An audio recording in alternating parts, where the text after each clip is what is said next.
Hello and welcome to the next episode of Red Coin, the Nintendo podcast. In today's episode, we take an in-depth look at Pokemon Go, the app that has taken the world by storm. The app was released the day after we recorded our last episode, so we've been eagerly awaiting to talk about it. It's already one of the top grossing games in history, and has daily users even surpassing Twitter. People have Pokemon gone crazy for Pokemon Go. Hello and welcome to the 2nd July episode of Red Coin, the Nintendo podcast. Today we're Pokemon going places, and here I am with terrible. Aaron. Firstly, Aaron, how are you? I'm good, Adam. I'm good. How are you? I'm great. Very excited. Very happy. It's been a great couple of weeks. It's been a busy couple of weeks with all the Pokemon going, hasn't it? Yes. Did Pokemon Go come out? Oh, you didn't know, Cam? What? That's incredible. I missed it. Oh.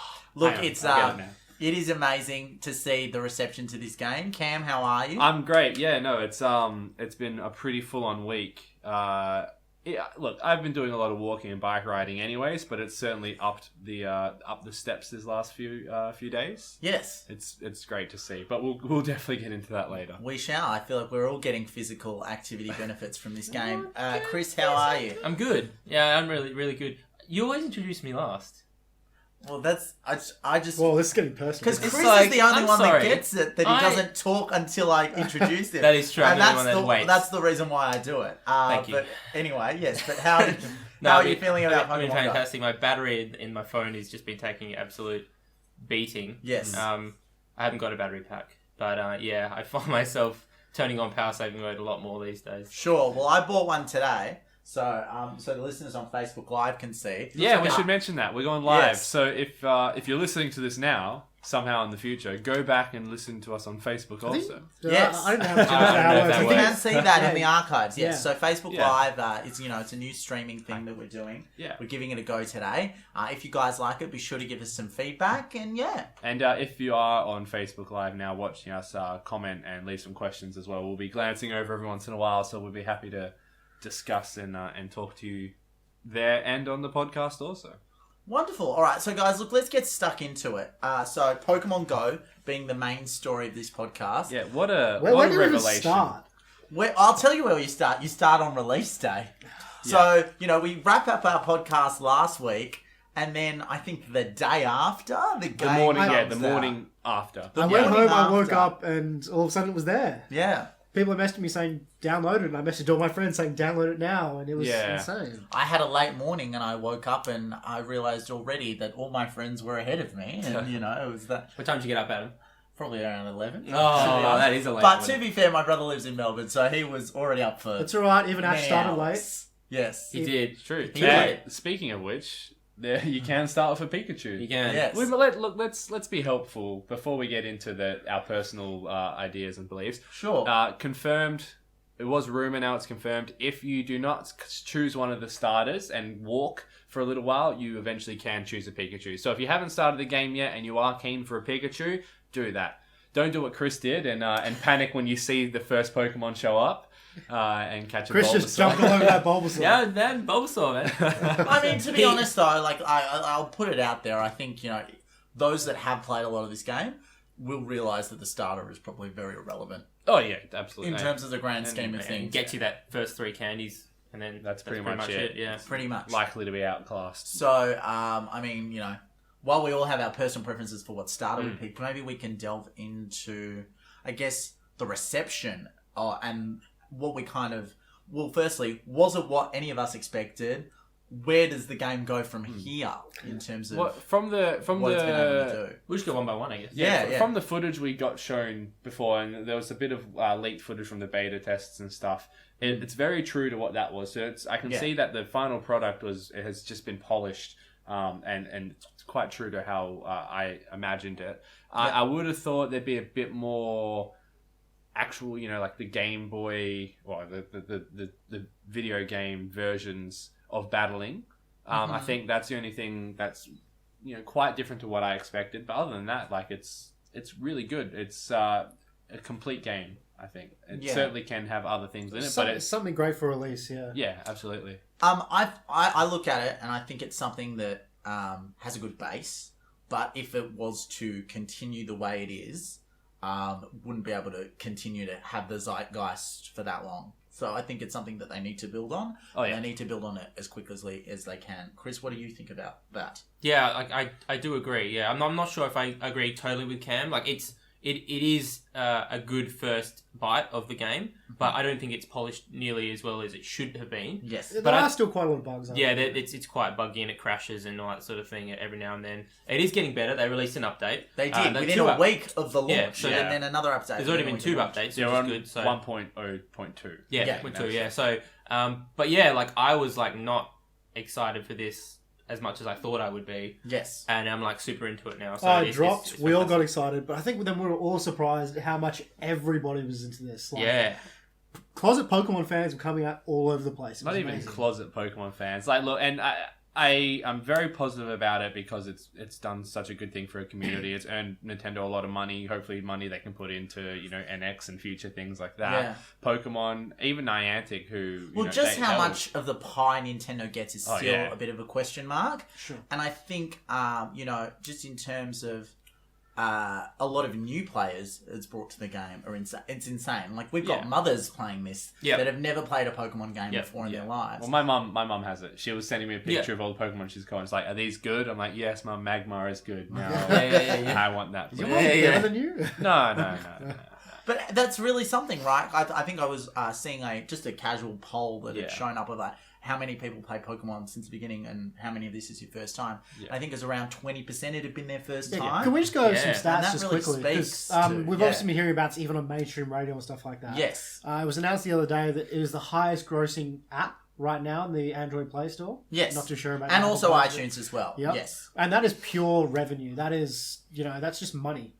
For a free app, that's amazing. Yeah. It's actually the top grossing app in 33 countries. It's released. That's huge. Yeah, so which is massive. Yeah. It also has more daily users than Twitter. Yep. Yes. Oh, it did at one point. Yeah. And it has a really high retention. Yeah. It's higher than any other mobile game. It's double the average. Yeah. Now it's also more people have downloaded it than even Candy Crush. Yeah. At more daily active users than Candy Crush at its Let's peak. be honest, that's no surprise. Well, it actually is a big surprise. It actually is a big surprise. Candy Crush is massive. So 15% of all phone users have it as well, apparently, smartphone users. Yeah, I'm not 15% of all smartphone users. You can make up any stat and I'd be like, yep, that's true. That's how impressed I am. What I was going to say just before we got into the sort of numbers side is that it is like you've got the closet Pokemon fans, you've got the core Pokemon fans, and this is being a little bit negative, but it's only a small amount. It is bringing out a lot of fake Pokemon fans. They're like not to the extent that people are going, I like Pokemon, and they don't. It's bringing people to the app that normally wouldn't give it a second look, but because now it's become this big monster that they're getting on board purely before the fad, I feel. And those people have started dropping off. I've been going to Kings Park for the last few nights, and the first couple nights there was like 500, 600, 700 people. Then the next night there was like 1,000, 2,000 people, and then now it's dropped right back. Obviously we've got school holidays has finished, and I have noticed that a few of the people who I wouldn't have expected to play Pokemon have started dropping off, and now it's more of the core group and like we said, the closeted Pokemon fans who've started getting back into it. We're gonna be kind of careful here because this is how Gamergate started. No. But I think it can't. I don't think we should shy away from the fact. I don't think these are fake Pokemon fans. I just think there are people who see this new app, want to try it out, and if they want to try it out and they enjoy it and stick with it, that's actually a good thing for us. Oh yeah, I'm not saying don't play this because it's my thing. I'm just saying that from the walks in Kings Park, there's a huge difference between the people who are going, oh my god, there's a Vulpix over here, and hey look, a snake.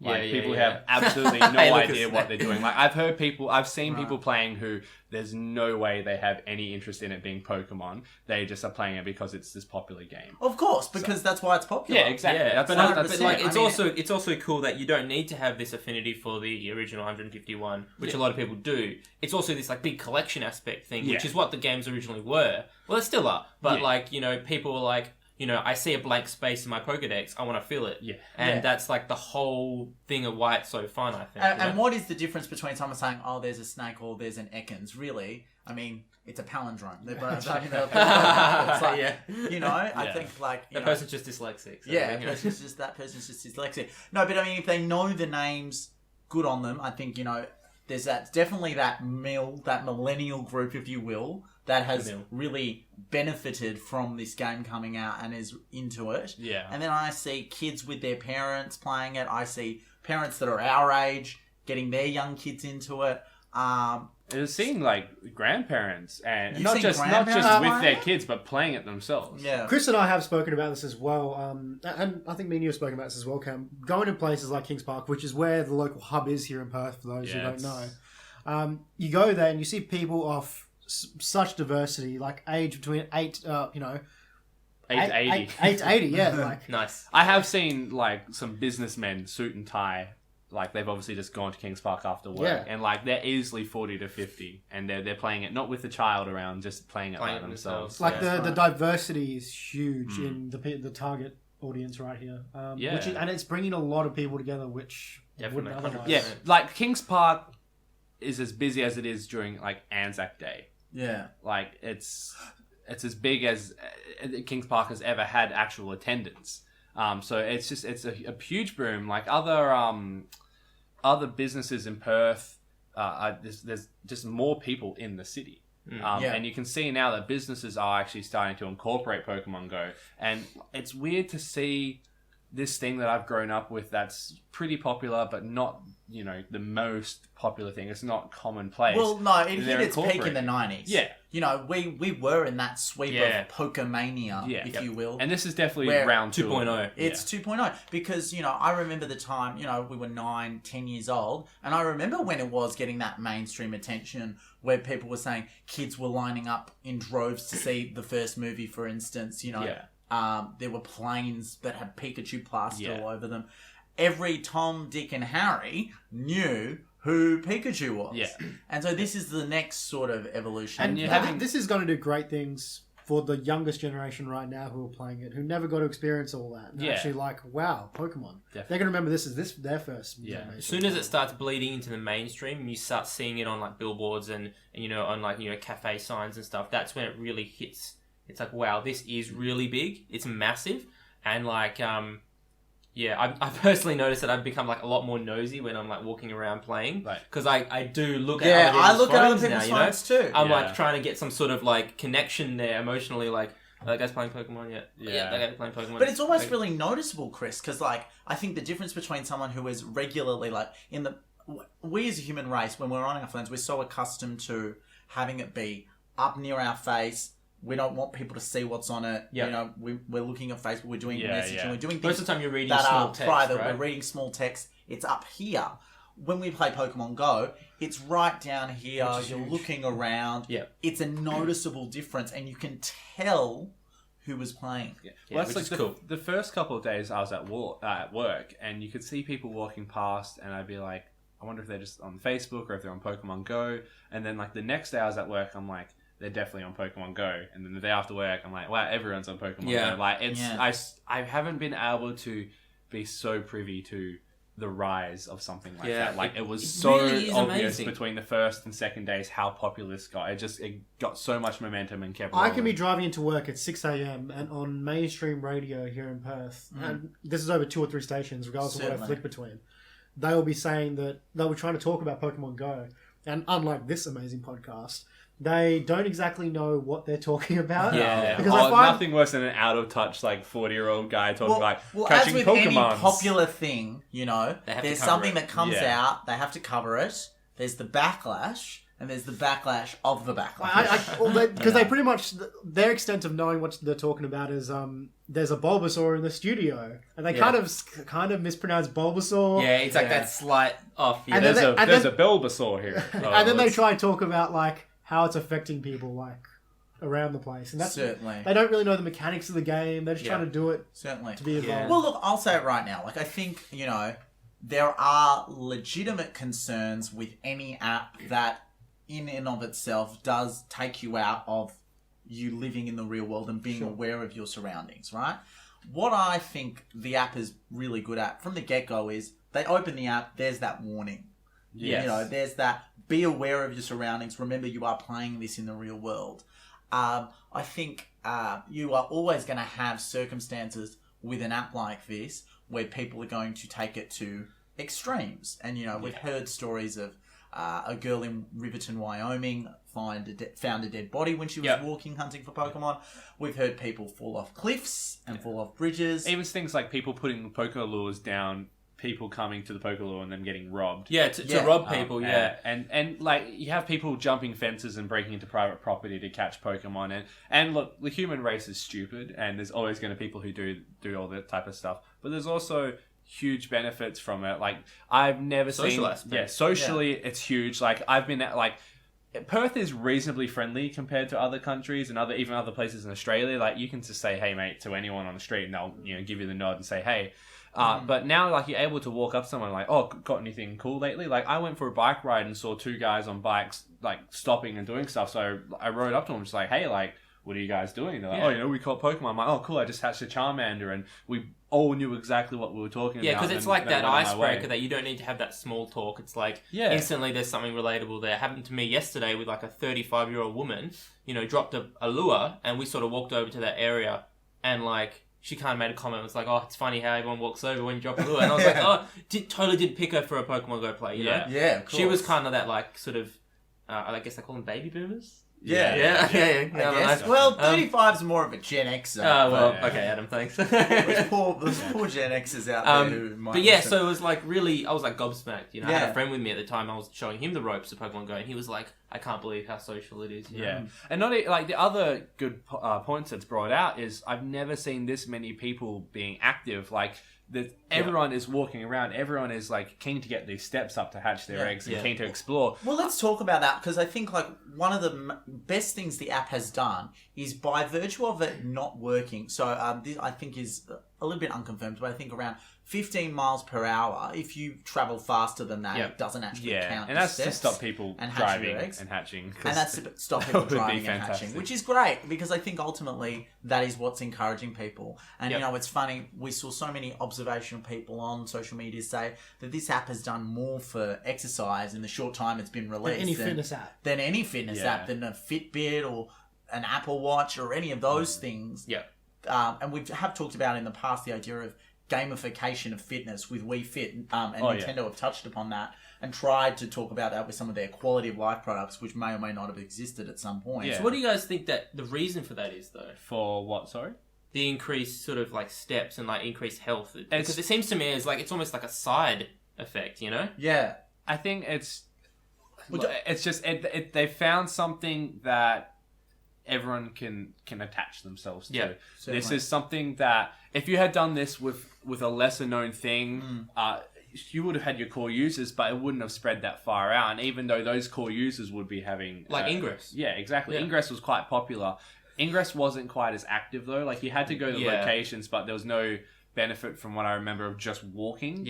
And I think the difference between something like Ingress and something like Pokemon Go, and this is actually something I was reading an article that was saying that because for those who don't know, so the Pokestops in the game where you pick up Pokeballs and items and other related things are 100% based on what people have submitted in the game Ingress. Yes. Okay? So they were saying in America that some of the lower socioeconomic areas had fewer Pokestops because there were less people who had played Ingress being of those backgrounds. And so they were saying that there was this income disparity where those in richer, more affluent areas were able to access more Pokestops. Yeah. And those in poorer areas might have to actually pay real money to get the items in a timely manner. So it's interesting that you say I think we've been asked how important that...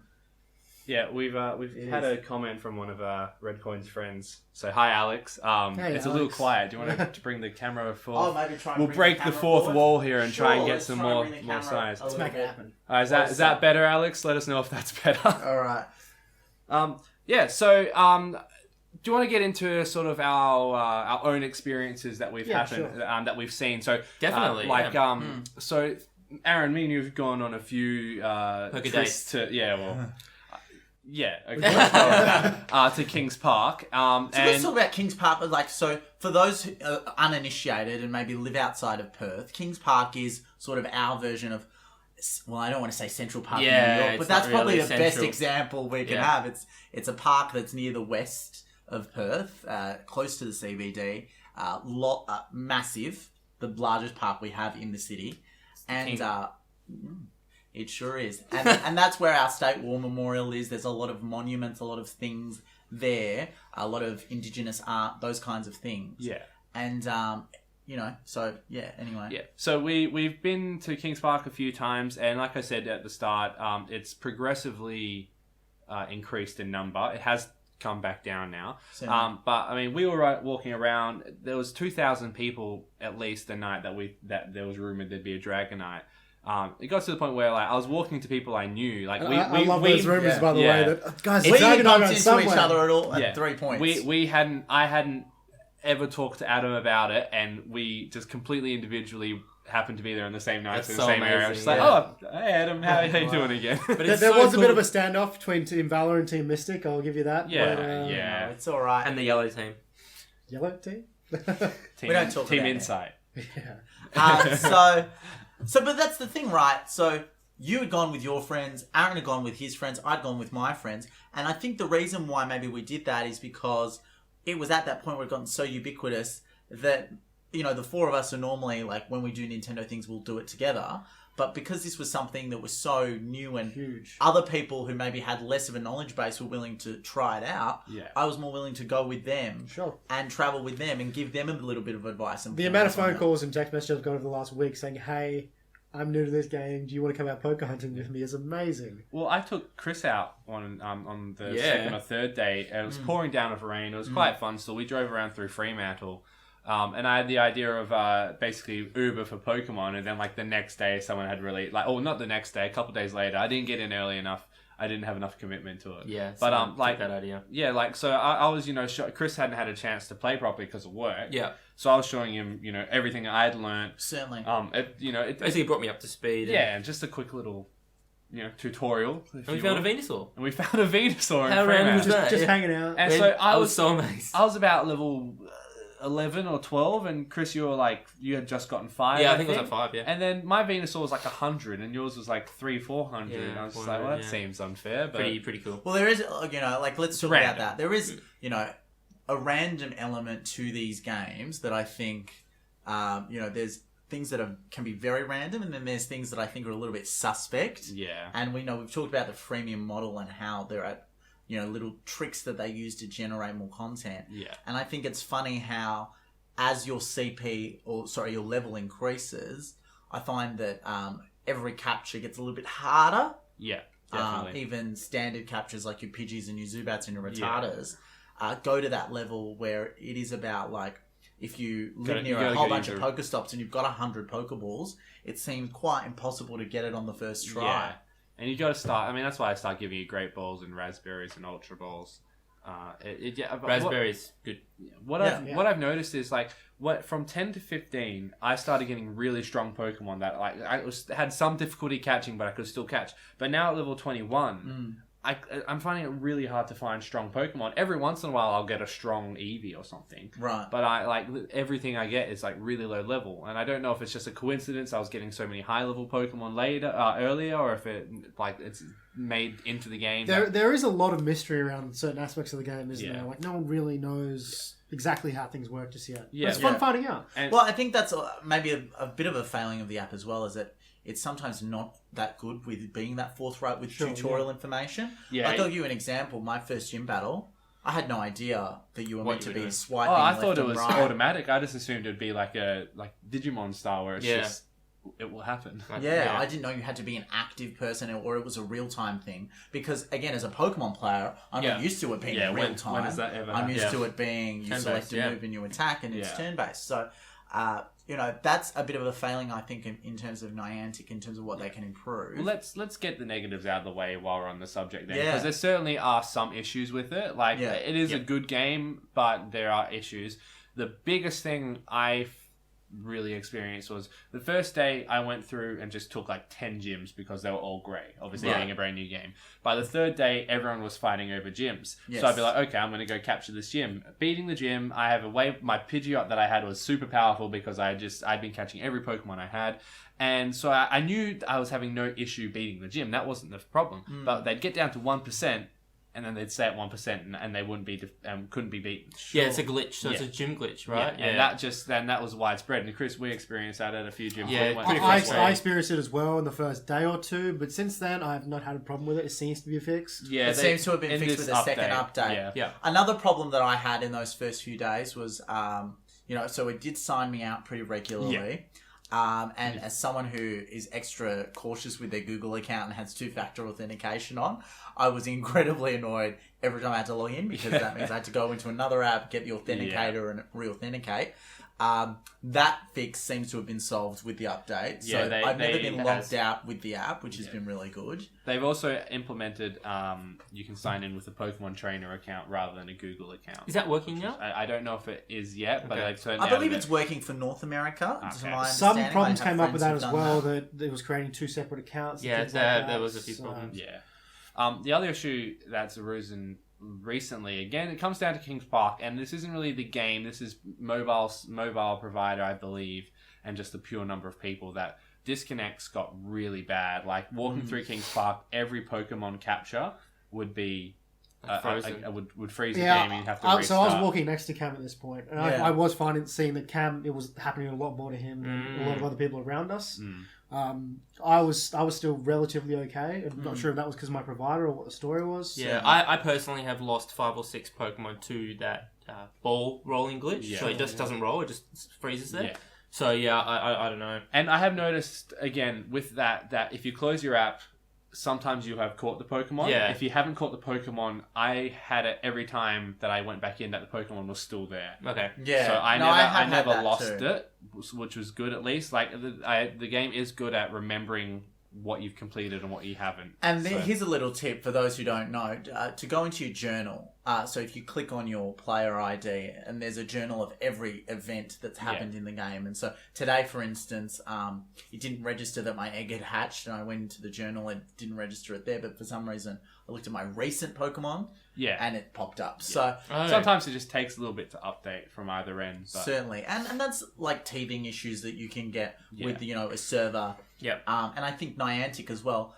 I feel for them because they didn't estimate this amount of people to download the app.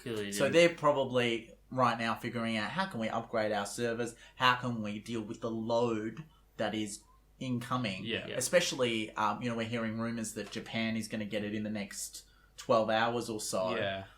So, if the app goes down again in the next 24 hours, we know why, right? Because, Japan... Well, they better be preparing for that, man, because it's going to go crazy again when it hits Japan, so they must be, tripling, quadrupling their server space. Can we just ask the question now? A lot of people are saying due to server issues and certain buggy things, they'll stop playing the game if Nintendo doesn't pick up their stuff. Niantic doesn't pick up their game. Are enough people saying that to you, though, Aaron? I've heard a few. Not enough, but I've seen it around. Certainly. I think it's a concern. It's a valid concern to have. Do we think this game is going to stand the test of time? Absolutely. At least for the is it going to be another Miitomo? Okay, well, it's already past Miitomo. Well, the difference between this and Miitomo is that... There's stuff to do in this game. There's an end game to Pokemon Go. If anything has motivated me to delete Miitomo, it's been the fact that Pokemon Go was on my phone. So I was like, why would I ever play Miitomo again? Yeah, actually, I did, guys, I gotta say. You deleted it? Oh, I'm still the only one that has it then, right? Do you have it still? No. Okay, I still have it. I might delete it when the week is up. Yeah. But I was going to say, so here's this question, right? People have said in the past, I'll stop using an app because it's buggy. Like, there's friends who maybe when Tinder first came out was full of bugs. Was it? Yeah. Why are we swiping right to the bugs? Well, it was full of spam, right? Tinder had that issue of being full of spam. Sure. And it wasn't it was prohibitive, but it didn't stop anyone from finding... Yeah.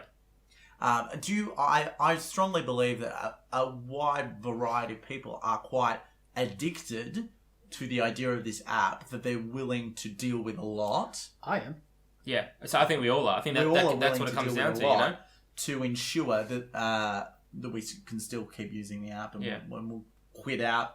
I've quit out probably 6 or 7 times in a row, and still have not ever thought I'm going to delete this app. Yeah. So, but the test of time is going to be when we can have things update. Yes. And whether I think what they need to do is get those Johto Pokemon out.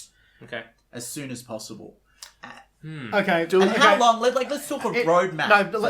Let's the roadmap? Let's talk about for moving Pokemon forward. Go?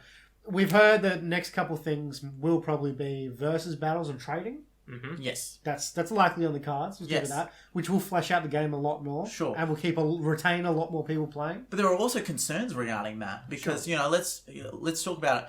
Diablo 3, they introduced something called an auction house, and that was much maligned at the time, saying it was going to create this sort of secondary market where people were going to put items up on eBay at exorbitant prices, and Which isn't anything new. I remember, buying a party hat in RuneScape.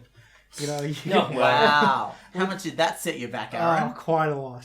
That's ridiculous. But I don't want to talk about that. But either. I mean, already, in terms of my research, I'm seeing on eBay, firstly, an increase in battery packs being sold, Sure. Yeah. an increase in original red and blue cartridges being sold at increased prices, and also Pokemon Go accounts being sold with certain Pokemon on them. Wow. Yeah, I did hear about that. Oh, can I also say, seeing a lot about original 151 Pokemon card value increasing. I don't know too much about. Really? That's also interesting. I don't know too. too much about the trading card game, But but I know a little bit, and I can explain something with there. So the rise in the Pokemon cards would be just the rise in popularity of Pokemon. Yeah.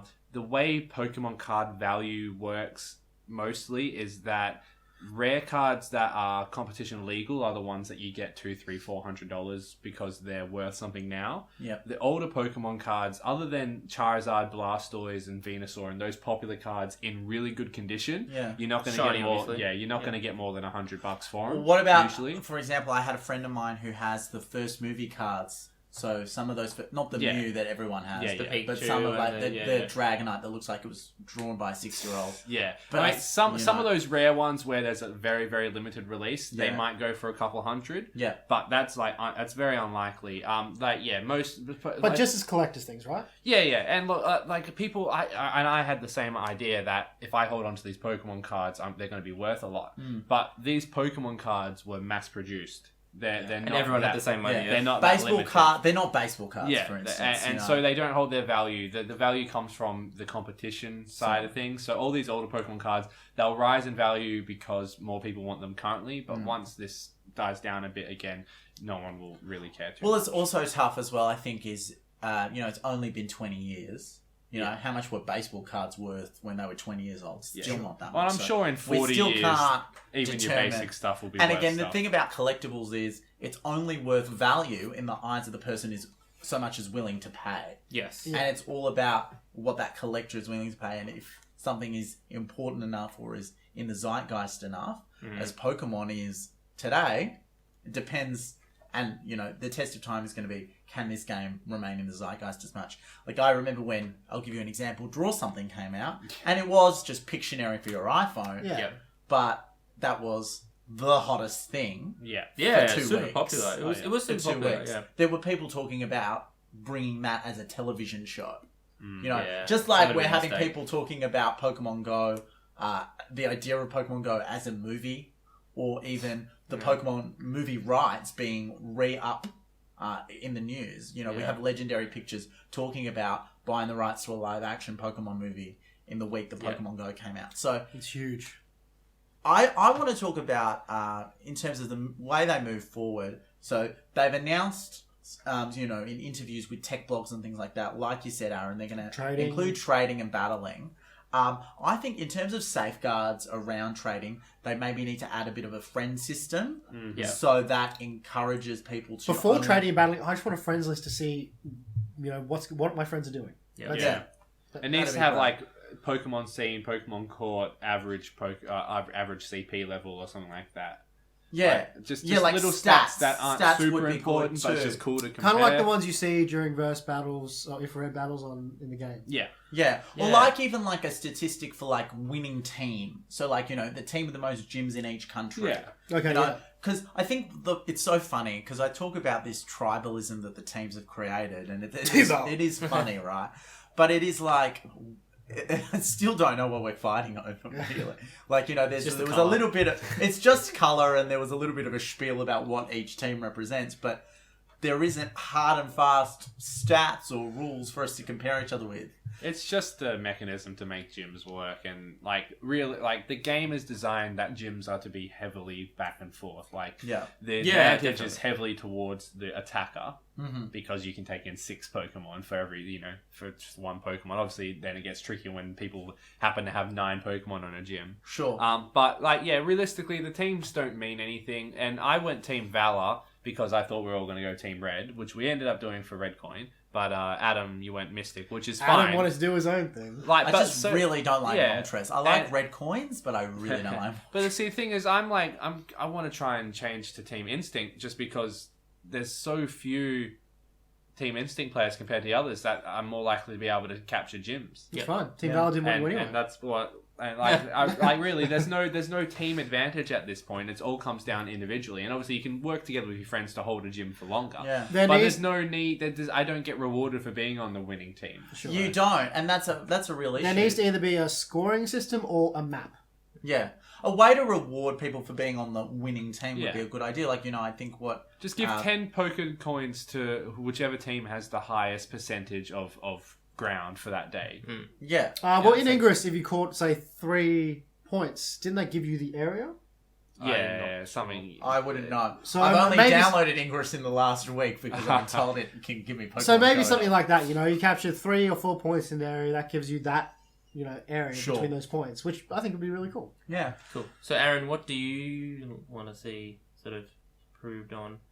Or maybe, in the future, brought to? I guess, just the general everything we've got now. Oh, the bugginess. Bugginess. I would like to see training battling before that, a friends list. Mm-hmm. A scoring system. Yeah. And then how long before you expect the next generation of Pokemon? I say let's hold off on it for a bit. I think one of the smartest things they did, I don't know if this was intentional or what, and I'll be completely honest, I think it's part laziness and part intentional. I didn't like the idea when they first said we're only releasing 151. Sure. The 6th gen in me was kind of like, no, I want everything. Yeah. But now that it's out and seeing how many people Gen 1 it's brought back, I'm happy with it. But I also think... Let's not rush into 2nd gen just yet. Yep. See, my issue would be if we did put let's assume we put every gen Pokemon in up to now, you'd walk outside and there would be 7 rodents, 10 bugs, 8 different But at least there'd be variety. It's but at least it wouldn't be 5 Rattatas, 5 Pidgeys, 5 Zubats. It'd be 1 of each. So I think they have to be really careful with this. So you mentioned it before, Adam, and I kind of want to offer a different perspective. Sure. I think that the reason why this game is so popular is because it's the original 151. Mm-hmm.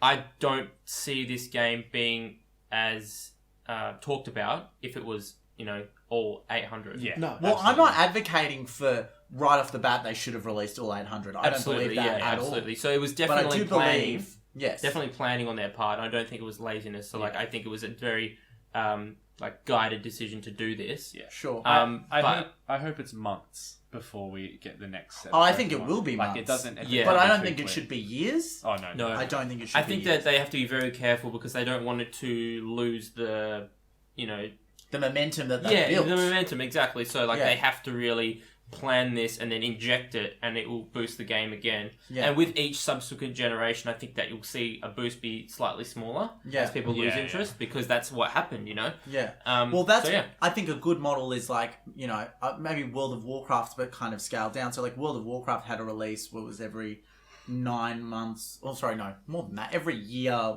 possibly longer. Oh, they need to kind of do that, but on every two years. Okay, well then they need to do probably a big release every 6 months. I think would be a good roadmap from now on. Yeah, maybe not even have every single Pokemon come in.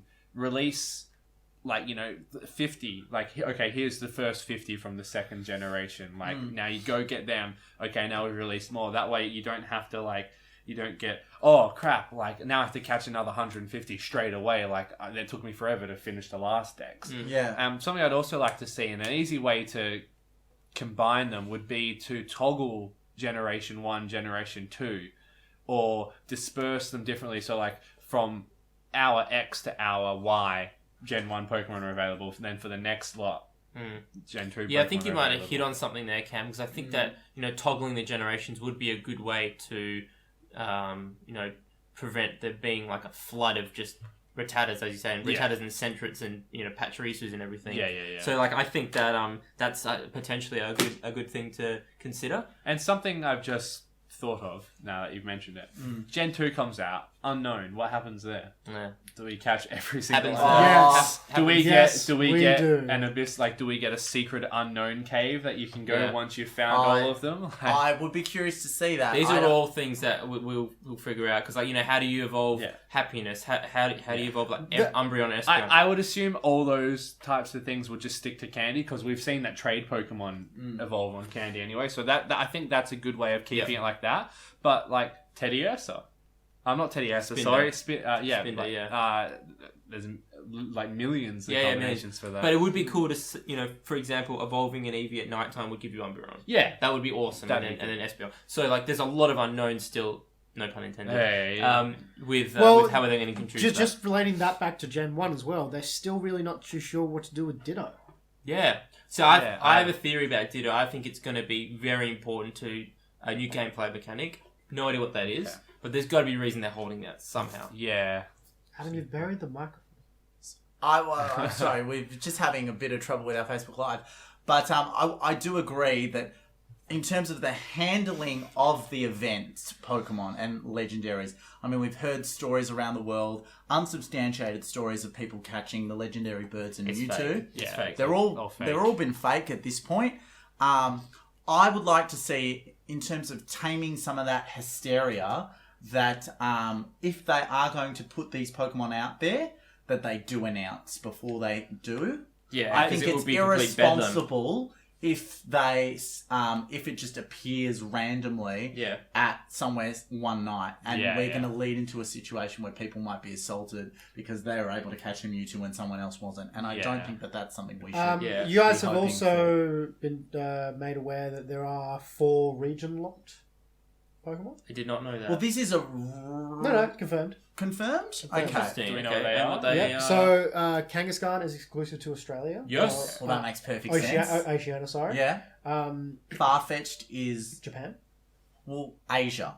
Well, yeah, Okay. Predominantly. But I've heard people catch it in Eastern Europe as well. Yep. Tauros, North America. North America, and there's one more. Not one that I can name.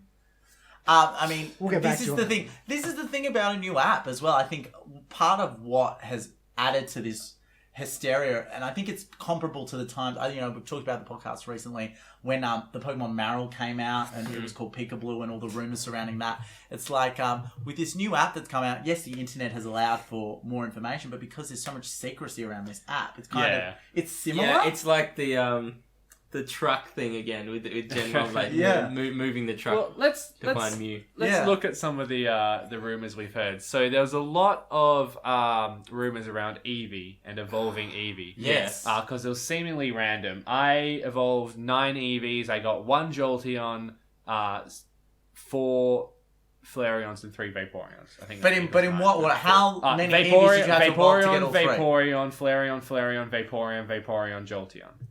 Okay. So it took you there's a while. no pattern. No, not that I saw. But apparently then the there first rumor was that the secondary move determined the Pokemon. Yes. So Dig gave you Vaporeon. Flareon, I think it was.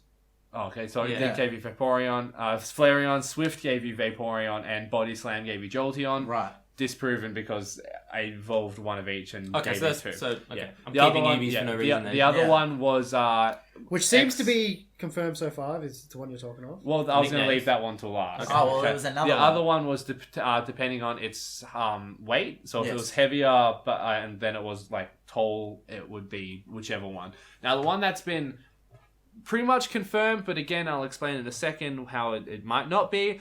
Nicknaming it Raina, Sparky, and Pyro, the Eevee brothers from the series. Yes. Apparently, naming them will evolve it to the type of that. So I did that. I named it Sparky, and I got a Jolteon. Then to test it, I named another one Sparky. and it evolved into a Flareon. I had closed the app. I had waited for the server to update because I'd heard there are things, but it still evolved into a Flareon, and it was definitely spelt correctly. So I'm not sure what happened there. Sure. Maybe it only works the first time you use the name or something, but it's all but confirmed. So try it and let us know, because most people are saying yes, and like I said, I've had it work for me, but there is a chance that this is just pure dumb luck and that we're getting a lot of false positives. And I think that's hard because it is only one of 3. You know, there is that potential to have a lot of false positives. Yeah. But I do agree with the rumors that made sense. I was one of those lucky bastards that had 3 separate Eevees evolve into the 3 separate. Oh, things. wow. How you guys getting so many Eevees? I Kings don't know. Park. Kings Park there. And Hitmonlee, Eevee, and Doduo are scrub Pokemon there. Yeah, Hitmonlee is Pidgey. Live feed? No, that was just my friend Nicole has joined. Okay. That's all right. Hello. Hello. So I think, in terms of that, I think that's really cool though that rumor is, you know, someone had enough foresight to go into the game, nickname it based on this really old episode. Yeah. One of my personal favorite episodes about the Eevee brothers, and then test out this theory if it's true. That's so cool. I didn't even know that. I think it's cool that that we have this kind of community that is investigating this game together and is finding out these tips. And I'll just give a shout out to, you know, in the week that the game came out, I saw like 3 or 4 Facebook pages pop up about just the Perth area in general. Oh yeah, Pokemon Go Perth. Yeah. And then there was a Pokemon Go Perth group, and then there were groups dedicated to each of the teams. Yeah. There were Google Maps, there were Poker Radar websites. People were going crazy. Yeah. So in terms of the hub of information and people working together, and that's what I think is a really good thing about the app, is that, you know, if I catch a Pokemon, it's not taking away from you catching that same Pokemon. Yeah, it doesn't and I think that's a real important thing to note that they've included. It's more social, Because otherwise you'd keep it a secret and be like... Certainly. Which is what I'm concerned about for the event Pokemon. Like, how does it work? Will the leading team that does most damage to Mewtwo catch Mewtwo? I'm just using Mewtwo as an example. Yeah. So does the one team get it? Does everyone who participated in the battle get it? Is it only the person who deals the finishing blow? Like, I want it to be whoever participates, because I feel like it's such a social game. Like, that or have frequent boss battles, because like you need to be able there's so many unknowns. Like, I don't know. And I don't even know if they fully know. I mean, we've seen the trailers and we got really excited about those trailers. And I think we all knew that we were going to play this game and it was going to be big. Yeah. But just exactly what it was in practice, time will tell. Time will tell. Exactly. Is there anything else you guys wanted to touch on Pokemon Go before we delve into some other Nintendo-related stuff? Yeah, I just wanted to say that I was playing in the city last week, and, you know, the city is like a really good spot for Pokestops. It always lures it down. Certainly. And so for the first time in, like, I don't know how many years, I didn't feel like an outsider playing, like, a Pokemon game in public. Yes. You know, I feel like I was actually in the majority. You know, so like I didn't really feel like I was being judged or anything. Whereas in previous years, if I took my 3DS or whatever, I would kind of feel like people were looking at me like, "What is this guy doing?" Yeah. So I don't know. This is a nice thing that I noticed. No, I couldn't agree more with that. Like, I think, if anything, it that 3DS would motivate me to just sort of like play it at home and not really play it in public as much, unless I was in a room full of people playing it. Whereas this game is so ubiquitous now. Let's hope it keeps going, eh? Yeah. I genuinely hope that more good stories come out of it, more positive things in terms of the social harmony, mental health benefits, physical health benefits. I think if we all focus on that rather than things that people like to do, like not be aware of their surroundings, accidents that look can out happen. for Gyarados, okay? Definitely. Well, and also I think just look after your surroundings as well. I think Kings Park in particular. I just want to touch on something real quick, just going right back to Kings Park. I noticed that everyone's down on their phone, but there were no accidents. No one is even walking into each other. Like, funny, it was just this hive mind of like everyone's just like walking with their eyes closed essentially and missing everyone completely. And the other thing was like, in Perth, whenever you get a group of people together, there's always some idiot who ruins it and gets into a fight with someone. But there was like none of that. I haven't seen. You've seen some. I mean, there were valid concerns in terms of, I think, just by virtue of having so many people there were issues surrounding littering and that kind of thing. So Yeah. what I was going to say is just to make sure you're aware of your surroundings and you look after your surroundings and that you don't unnecessarily litter and ruin a place for other people. Yeah. That being Because said, that Kings just Park- makes Kings Park want to react and say, well, no one can play this apple. Yeah, then, And you they know. have actually. I went there last night, and they've put temporary fencing. Well, not fencing, but like roped off all the grass areas. Because I looked and I didn't even notice when I was there the previous day. But the grass is dying. There's so many people walking on it all the time that the grass is starting to die off. Oh, So that's not good. I guess a bit of rubbish around and stuff? Yeah, Yeah, not that's too not much, but yeah, I think like stick to paths. Don't Yeah. be an idiot, and just obey rules. These are public areas, but especially Kings Park, which is super important because of how many like rare plant species and trees and native species it has. We want to, I don't want to get too green here, but protect. Well, no, I like, think take it's care just of it's it. not even about respectful. being. It's just being respectful, and I think as well, even Kings Park, they, I feel sorry for them in that they, had to react to this, Yeah. and then I saw within a few days they had already said no parking on that side Yeah. of the road. Oh, yeah, as that's you right, enter. yeah. Sure. So it'll be interesting to see how businesses, how the world continues to react to this game, and how we as a society are impacted by it. Yeah, And I hope that those positive benefits outweigh the costs. absolutely. Sure. All right. Well, Cool. Pokemon Go. What a great Pokemon game. Go on. Pokemon. So what else have people been doing this week?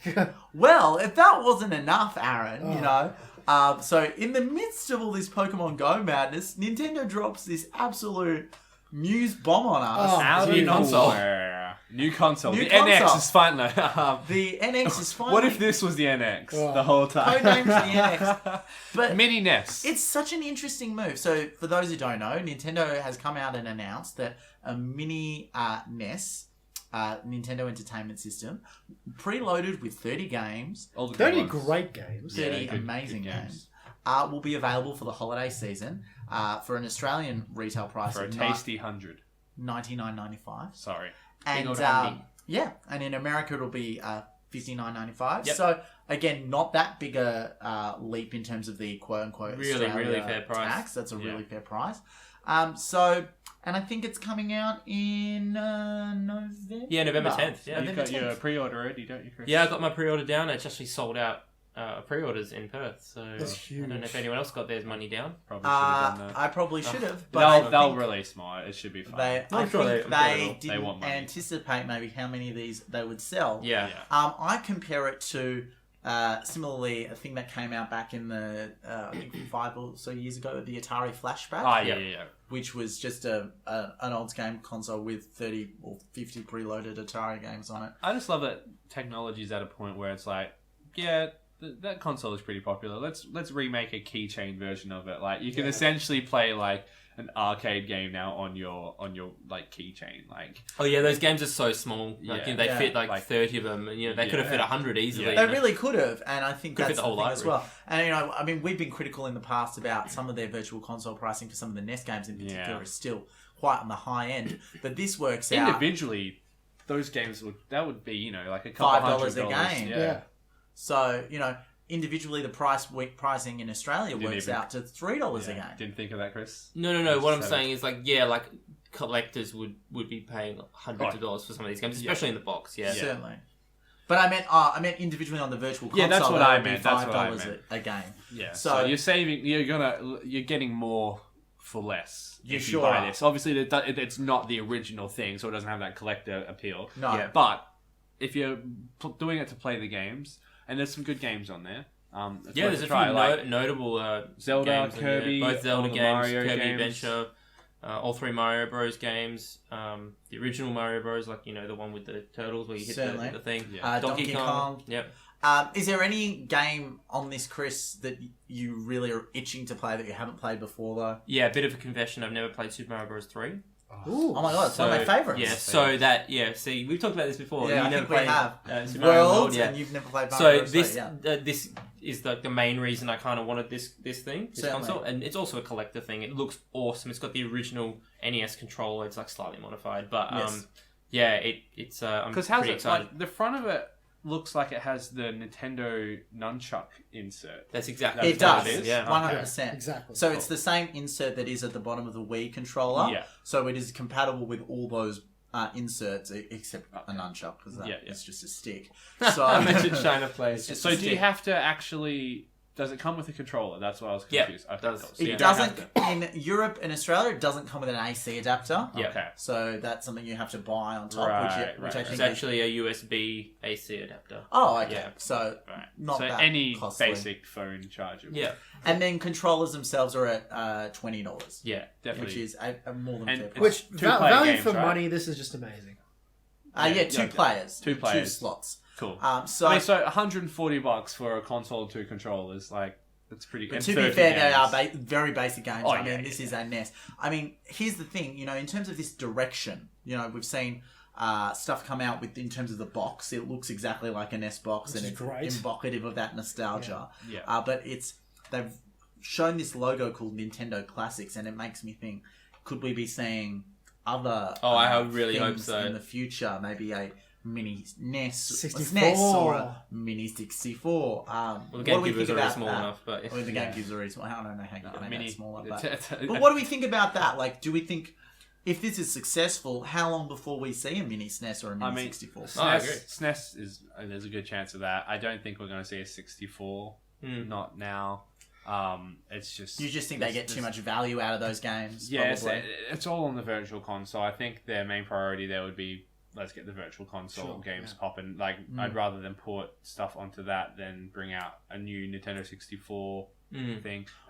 I would do you probably think get with them the either account way. stuff, this might show that they're more than willing to say that if we bought a game on Virtual Console for Wii U, you get it on NX day one? Like, Yeah, is that hopefully something that they're I going hope to do? so, but we're moving into NX talk, but But I think it is related because it's all a part of what their strategy is. Yeah. Like, to come out with this news before they mention a word of their NX really out of the blue, it's really an interesting move for them. Yeah. Could just be a typo, to be honest. Yeah, I think it is. I think they realise that they don't have much this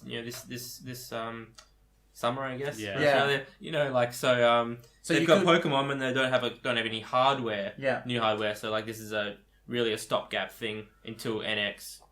This kind of been an expensive thing for them to manufacture, using reused bits of probably a bit of the Wii stuff and Well, that's the controller thing, adapters and stuff. Yeah. The Wii Mini is a good example of something that Yeah. was so weird and so late, and they only sold that in Canada. Yeah. And it was this small version that didn't play Canadian DVDs Wii. or GameCube games, just played Wii games. And, Yeah. and that was late in the cycle too. So maybe it's a similar move to that.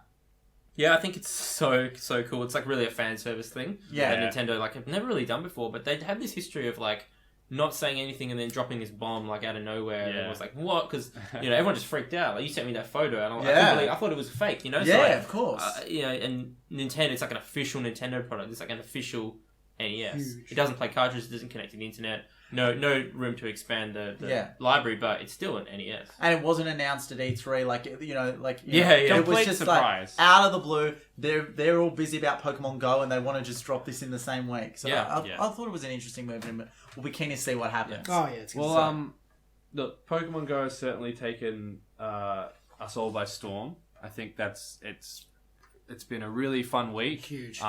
The new NES looks really cool. We've got more Pokemon stuff coming up tonight. Yeah. So Yes. we're gonna Before we wrap up, could I quickly just touch on Monster Hunter Generations? Oh yeah. Certainly. Karen's been Talk about playing this Monster first. Hunter. Yeah, so I've been playing that the last couple of days. Yeah. It's good to get another main 3DS title. This been keeping me busy since the other main Pokemon So titles. for those who are uninitiated, where does it fit in terms of, is this the next iteration of Monster Hunter? Why is it called Generations? I'm not 100% sure. To be honest, because of Pokemon Go, I haven't had that much playtime with it, Sure. so I can't give you that much on it. Is it because of Sonic Generations? You play with a No. To be fair, the Monster Hunter games, the names are pretty weird. Yeah. they don't really Very mean anything. Japanese. But fun I'm fans, seeing a lot of yeah. people who are, because Monster Hunter's got quite its own little niche following. Yeah, of course. I'm seeing a lot of people who are saying, well, look, we put 400,000 hours plus into this last game. right. What's going to make me put all that time back into this one kind of thing? People are still attached to the previous games. Right. So no major news on it yet, but we'll see with that as well in the next few weeks how that turns out. Yeah. I think people are trying to juggle it as well as Pokemon Go, which is interesting. It's just a busy time, so stay tuned for that. I'd like to finish on one final thought with Pokemon Go. I think it won't be long till we see other games doing that style of game of here's a mobile and 100%. Now walk around and do stuff. I wonder how many meetings in Silicon Valley this week were like, how can you make this into Pokemon Go? Well, you saw that. How can you Pokemon that Go stupid Facebook Pokemon knockoff game has done it. Yeah, that's doing it. Like I think games like Assassin's Creed would be cool. We can go around and find some Harry Potter parts would be of the amazing. Harry Potter, Mario Kart. No. But think like Tomb Raider, even Batman. Batman would be great if you had like that was your bat phone and you could go around finding dead drops and stuff like that. Which like cool, you would. I'd be all over. I think if Digimon was more relevant, I think Digimon. Yeah. Honestly, jumped Digimon should have done this first. Yeah, I think so too. I mean, they kind of did. More of They had that barcode reader thing, but it didn't really do much. Technology wasn't there. Yeah, it wasn't there. But I think it won't be long till we see a lot of copycat game. Well, not copycat, but I mean, it's a new genre of game. Well, of course, it's a new thing. So yeah.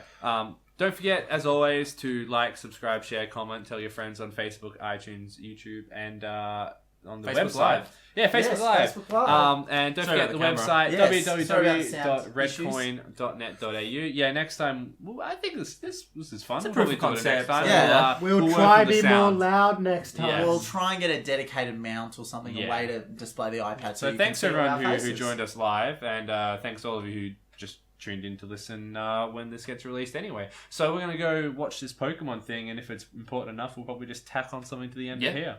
So thanks guys, and we'll see you in the next episode. See ya. Thanks. See ya. Bye. Bye. Bye.